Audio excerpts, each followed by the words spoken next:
Berry answered 8 different questions about the draft yesterday. What the Browns' plans are. Did he? Whether or not, well, that's what I'm going to ask the question in a sec.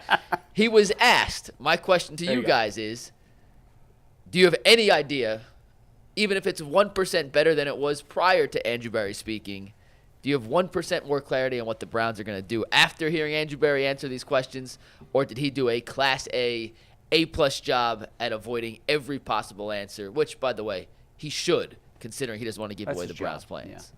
No, Andrew Berry went to the same, how to talk to the media school as Antonetti and Chernoff. They all talked the same way. It's like they were programmed by the same computer. No, we didn't learn anything, nor should we. I wouldn't want my general manager to give away any potential secrets. First of all, how can you? Who right, knows, you're drafting 50. Who knows what's going to be there right, at 54? You have no idea.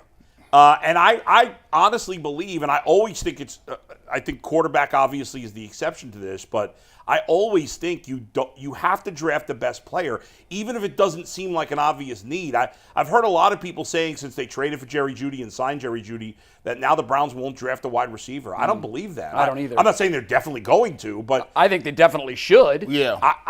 The only thing that would surprise me at 54 is if they drafted a quarterback. Anything else would not shock me. I'm with you. Even corner, nothing would surprise me. A kicker would shock me too. A kicker, yeah. But you're right. I agree. You could go offensive line. Yes. You could go linebacker. Right. I'd be a little surprised if they went back end of the defense, just because I think that's, they're pretty loaded back there. They are, but they could get a safety. They could go get somebody. Right, and who knows, maybe there's a corner that they had as a first-round grade, and That's he's still there at 54, and we can't pass on this guy. That's exactly right. Well, maybe yeah. trade Greg Newsome or whatever. You never know. All things being equal, though, yeah. Which position group do you think most needs addressed right now, regardless of who's available? Wide receiver. See, I still think wide receiver, too.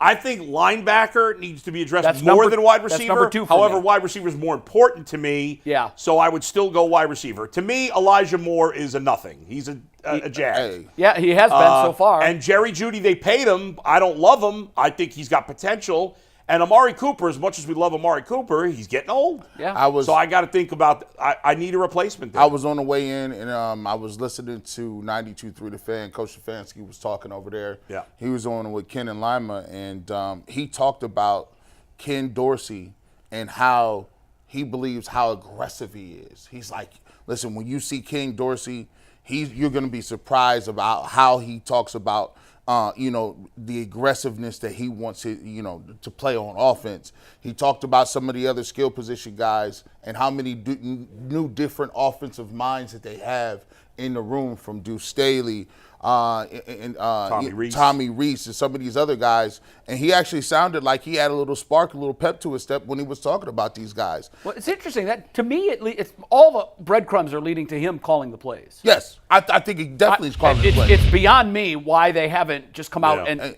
said that. I don't know. To me, it was obvious when they brought him in that he was going to replace Stefanski as the play caller. And the fact that you said that Stefanski is saying he's going to be aggressive, he was aggressive to the point in Buffalo to where the turnovers started to make us look at Josh Allen like, what's going on there? I mean, I'm all for aggressive, but not to the detriment of killing drive after drive with bad interceptions. Here's a difficult part, right? Usually you have a good sample size on your quarterback. When Baker was here, we understood where Baker could get into trouble or where he likes to throw the football if he's under. We don't even have that kind of – we don't know that with Deshaun. That's a good point. We haven't seen Deshaun Watson throw the ball 40 or 50 times and we'd be like, Deshaun's better at 25 to 30 throws rather than 40. We don't know.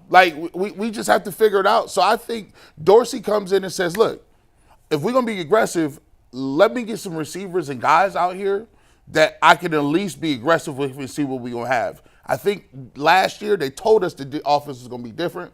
And like you said, the Elijah Moore experiment, I don't think he's going to be what we call a vertical guy. That he does or even a life changer. Well, they think Jerry Judy's going to be that guy now. They do. And when I think of aggressive, I think of going deep downfield. I do too. That's what I think of. Vertical throws, right? deep throws. Yeah. And that's where Josh Allen fell into the most trouble. It was interesting when you compare Allen's production in the offense last year with the Bills. I don't know, Steve, if we can put that last graphic up again, but you can see that there was a big drop-off in his turnover ratio once they had moved on from Dorsey. I mean, he was turning it over almost over 17% of his throws. Outside of the turnover rate, all the other advanced metrics actually favor the Bills' offense with Dorsey than it did with Joe Brady. But listen, the turnover ratio no makes risk a it, no huge biscuit. difference. Yeah. That's what that That's is. it. I mean, it's just like if you go to the craps table or you go to the blackjack table and you get wildly aggressive, you're going to have bigger wins, but your losses are going to be big as well. Grant, no, I just wanted to point out high that- risk, Right. high reward, and I'm okay with that, but not to the point where your turnover rate is 17%. No, that was too high. Do you believe, like, okay, so say for instance, you take Joe Burrow and Josh Allen, right? Do you believe that if Joe Burrow has better, I guess, decision making, you don't really worry about how many times you throw it, right? Like, because he's not going to turn the ball over. I think sometimes Josh Allen's decision making is just like, man, there was 3 dudes over there. Don't throw that, bro. You know, in baseball, you can put up with strikeouts for a guy who's going to be a great hitter. Like, Right. the guy's going to get a ton of hits, hit a ton of home runs. I don't really care how much he strikes out. You're right. And it's the same thing in football. If my quarterback's going to throw 30 touchdowns, he's going to throw a ton of touchdowns, make a ton of plays, I can live with pretty much whatever he does in the turnovers. Yeah. But if he's not going to put up the big plus numbers, Yep. then I can't put up with it. So the better the quarterback is and the more touchdowns he's throwing, the higher I can live with a number of interceptions. Exactly. If Aaron Judge strikes out 150 times, cares? you'll take it. Right. If Gabriel Arias strikes out 150 times, No good. that's not going to That's work. right. And it's very similar with this. All right.